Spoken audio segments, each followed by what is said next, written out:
अवराहे सोने संको दुजन वदे भमदी प्रणवितस्वज्जिदुंजे चिंताओपजदि कदापि। शब्दार्थ देखिए, जो न कुणदी, जो नहीं करता है, अवराहे अपराध, अपराध गलत कार्य, सो निसंको वह निसंकित होकर जनवदे जनपद में भमति भ्रमण करता है। जो अपराध नहीं करता, कहीं भी भ्रमण करे, उसे डर तो कुछ है नहीं, और उसे पकड़ेगा भी कौन, क्योंकि वो निरपराध है। णवि तस् नहीं उसके बज्जिदुम जे वचन बंधने की जो क्रिया, जो चिंता उपजद कदाभी, चिंता कभी भी उत्पन्न होती है। अर्थात उसके बंधने का कभी चिंता होती ही नहीं। क्यों नहीं होती? क्योंकि उसने गलत काम नहीं किया है। आप भी सोचो, गलत काम नहीं करते हैं, निडरपना बना रहता है, गलत काम करते हैं तो डर लगा रहता है।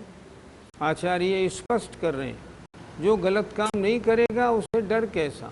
फिर देखें जरा, जो न कुणदि अवराहे, जो नहीं करता है अपराध गलत कार्य, राग द्वेष आदि परिणाम, सो निसंको व निसंकित होकर जनवदे जनपद में लोगों के बीच में भमदी भ्रमण करता है।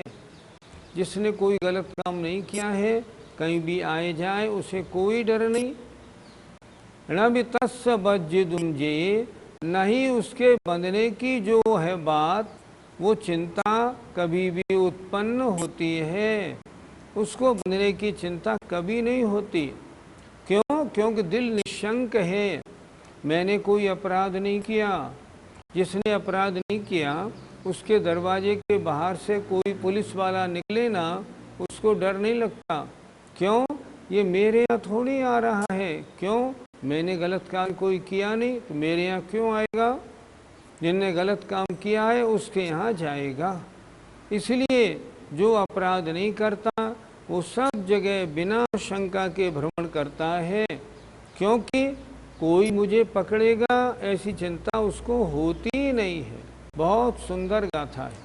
भावार्थ है कि जो अपराध नहीं करता है उसको बंधने की चिंता कभी नहीं उत्पन्न होती है, अतः वह जनपद में निशंक होकर भ्रमण करता है, मुझे कोई डर नहीं है। पंडित जी, क्या प्रतिक्रमण करना जरूरी होता है? जिसके व्रत नहीं, ध्यान से सुनिएगा, जिसके व्रत नहीं उसको प्रतिक्रमण करने की जरूरत नहीं। जिसके व्रत हैं उसकी अगर गलतियां होती हैं उसको प्रतिक्रमण करना आवश्यक है। आपने जो व्रती नहीं लिया तब फिर प्रतिक्रमण कैसा? पंडित रतनचंद जी मुख्तियार ने एक प्रश्न के उत्तर में उनके व्यक्तित्व कृतित्व में स्पष्ट लिखा हुआ है, जो अव्रती हैं, जो प्रतिमाधारी हैं, उनको प्रतिक्रमण आवश्यक नहीं है। मैं उनकी अपेक्षा बोल रहा हूँ। तो वे क्या करें? वे आलोचना पाठ पढ़ें। भगवान सुबह से शाम तक की क्रियाओं में मैं इन पापों को करता हूँ, मैं पापी हूँ, बस वे आलोचना करें। प्रतिक्रमण उन्हें करना जरूरी है जो व्रती होते हैं। अब रही बात मुनि महाराजों की, अगर मुनि महाराजों को चारित्र में दोष लगता है कि नहीं? हमेशा दोष लगता है। थोड़ा बहुत दोष तो लगता है, चलने में, आने जाने में, हर कार्य करने में हम कितनी सावधानी रखें फिर भी दोष तो होता है। तो हर मुनि महाराज को सुबह दोपहर शाम 3 बार प्रतिक्रमण करना जरूरी होता है। जो रात भर में जो दोष लगे उनका सुबह, दोपहर तक लगे दोपहर को, और दोपहर से शाम तक लगे शाम को प्रतिक्रमण होते हैं। मुनियों के प्रतिक्रमण साप्ताहिक, पाक्षिक, मासिक और फिर ऋतु संबंधी, मतलब 2 महीने बाद, फिर चातुर्मासिक और फिर साल भर का एक सांवत्सरिक, इस तरह इतने प्रतिक्रमण करते हैं वे तो। हे भगवान, हमसे जो पाप लगे वे पाप हमारे मिथ्या हों। अब पाप तो होंगे, और जब पाप होते हैं और प्रतिक्रमण नहीं करेंगे तो पाप की गठरी बढ़ती जाएगी। उन्हें वो मंजूर नहीं और हमें भी मंजूर नहीं। इसलिए करना क्या चाहिए? जो मुनि महाराज हैं वो भी करते हैं, और जो व्रती हैं इसीलिए प्रतिक्रमण करते हैं, ताकि हमारी अच्छी प्रकार साधना करने में भी जो दोष लगे हों वो दोष मिथ्या हों। गाथा नंबर 325 का पद्यानुवाद देखें। चौर्यादि कार्य करता नहीं है कदापि, निर्भीक हो विचरता जग में अपापी। होता जिसे कि भय भी अधगैल से है, चिंता उसे न फिर बंधन जेल से है। आचार्य विद्यासागर जी महाराज ने कितने सुंदर पद्यानुवाद लिखे हैं, बहुत सरल, और जो गाथा है उसका सारा भाव उसमें दिया है। यहाँ उन्होंने स्पष्ट लिख दिया, जो अपराध नहीं करता रंच मात्र भी डरता नहीं, वो तो अपने में लगा रहता है। आइए अब गाथा नंबर 326 देखते हैं। एवं ही सावरा हो, एवं ही सावरा हो, बझामि अहम तु संकिदो छेदा, बझामि अहम तु संकिदो छेदा। जो पूर्ण निरावरा हो, जो पूर्ण निरावरा हो, निसंको हम न बझामि, निसंको हम न बझामि। बोलिए। एवं ही सावरा हो, बझामि अहम तु संकिदो छेदा। जो पूर्ण निरावरा हो, निसंको हम न बझामि। एक एक शब्द का अर्थ देखिए। एवं ही इस प्रकार, स अवराहो सावराहो जो अपराध सहित है, बझामि बांधा जाऊंगा, अहम में, संकिदो संकित होता है, चेदा माने जीव। अर्थात इस प्रकार जो जीव अपराध सहित है मैं बांधा जाऊंगा ऐसा शंकित होता है। और जो पुण्य निरावरा हो और जो निरपराध होता है, निसंको हम वह निशंकित होता है, अहम न बज्जामि मैं नहीं बांधा जाऊंगा। जो गलत काम करता है उसके मन में तो शल्य रहती है, मैंने ये गलत काम किया है, इसका परिणाम मुझे मिलेगा, मैं बांधा जाऊंगा, मैं दोषी कहलाऊंगा। लेकिन जिसने गलत काम नहीं किया, ना वो दोषी है ना बांधा जाएगा, कुछ भी नहीं होगा। कितना अच्छा लिखा है। फिर देखें एक बार। एवं ही इस प्रकार सावराहो जो अपराध सहित है, बझामी अहम मैं बांधा जाऊंगा, इस प्रकार संकिदो संकित होता है जीव छेदा। लेकिन जो पुण्य निरावरा हो और जो फिर अपराध रहित है, निरपराध होता है, निसंको हम वह तो निशंकित होता है, अहम न बझामी मैं नहीं बांधा जाऊंगा। इसलिए अगर निशंकित होना है, इन कार्यों में हम अपने को क्यों लगाएं? हम राग द्वेष रूप परिणाम क्यों करें? हम पाप रूप प्रवृत्ति क्यों करें? ताकि अपराध रहित रहें और निशंकित भी रहें। जब तक मन में शंका है तब तक निर्विकल्पता बनेगी नहीं। पहले शंका हटे फिर निर्विकल्पता बनती है। अर्थ देखें। इस प्रकार अपराध सहित जीव मैं बांधा जाऊंगा ऐसा संकित होता है, और फिर वही निरपराध होकर मैं नहीं बांधा जाऊंगा, ऐसा निशंक होता है। पंडित जी, क्या सभी मुनिराज अपराध से रहित होते हैं? सभी मुनिराज महाव्रती होते हैं, इसलिए चोरी आदि के अपराध कोई मुनि महाराज नहीं करते। लेकिन अपराध तो बहुत प्रकार के हैं। मुनि महाराज जब तक शुभोपयोग में हैं तब तक राग द्वेष रूप परिणाम तो रहते हैं। उनके संजुलन कषाय का उदय है तो उस समय राग द्वेष रूप हल्के परिणाम होना वो भी तो अपराध है।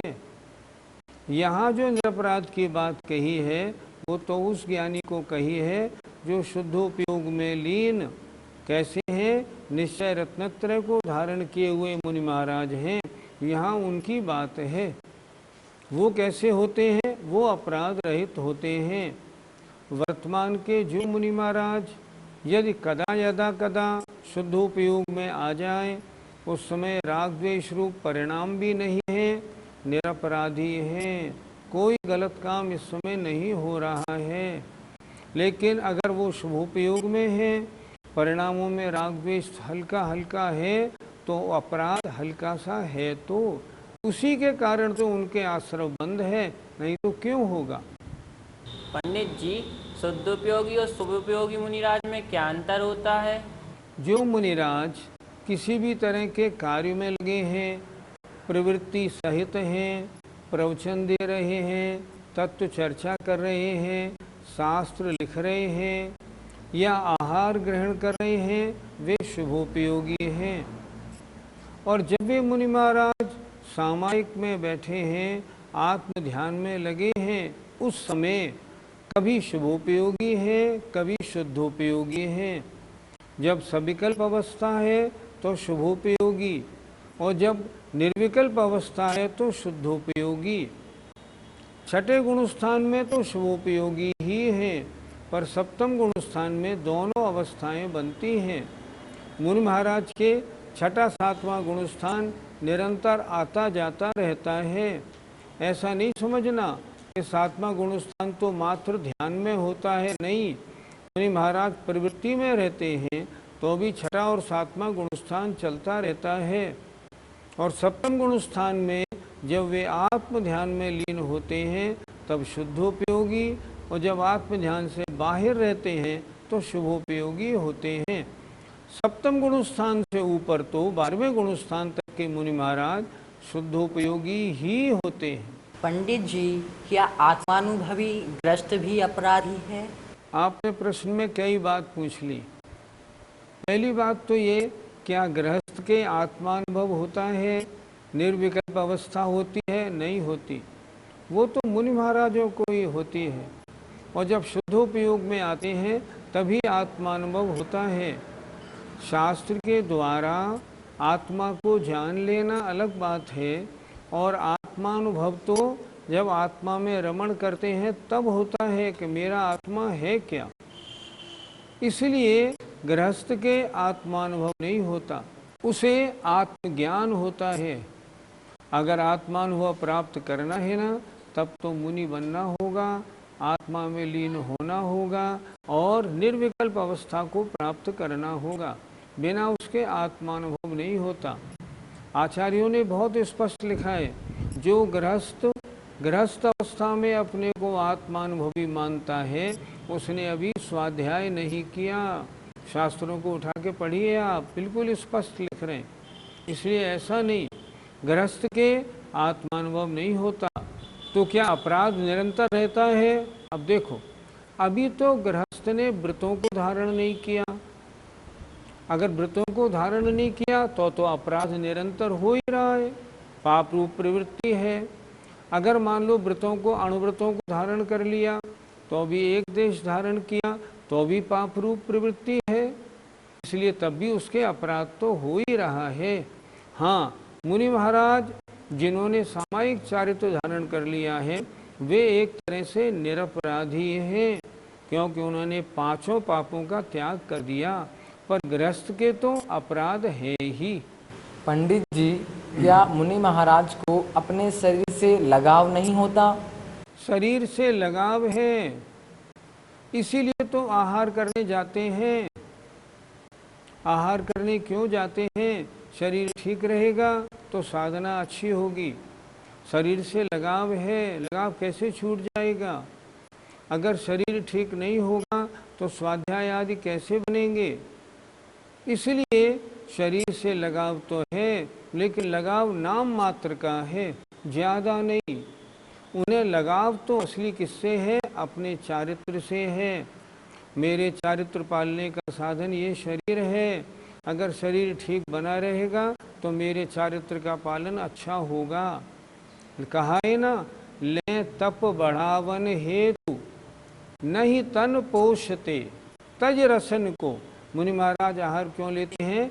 तप बढ़ाने के लिए रहते हैं। ले तप बढ़ावन हेतु नहीं तन पोषते, अपने शरीर को पुष्ट करने के लिए नहीं। इसीलिए तो वो रसों को छोड़ कर लेते हैं। त्यों संग संकलन लीन असंयमी है, ओ बंद भीत उसको कहते यमी है। साधु जिसे भय भला किस बात का है राग भी न जिसको निज गात का है। हमारे और आपके लिए पहली पंक्ति लिखी है, त्यों संग संकलन लीन असंयमी है। इसलिए असंयमी गृहस्थी जिन्होंने व्रत नहीं लिए वो कैसे हैं? संकलन इकट्ठे इकट्ठे करने में लगे हुए हैं। संग माने परिग्रह के संकलन में लीन है। गृहस्थ इतना ही तो करता है, परिग्रह परिग्रह परिग्रह। हम और आप कितने फंसे पड़े हैं देखो। हो बंद भी तो उसको जो बंद के डर से अलग हो गया है ना, उसे कहते हैं यमी। यमी माने मुनिराज हैं। ऐसे जो साधु हैं उन्हें किस बात का, किसी बात का भला डर नहीं है। और क्या लिखा अंतिम पंक्ति में? है राग भी न जिसको निज गात। गात माने शरीर। साधुओं को तो अपने शरीर का भी राग नहीं रहता। इसीलिए तो बड़े बड़े उपसर्ग होने पर भी मुनि महाराज अटल बने रहते हैं। जय जिनेन्द्र जय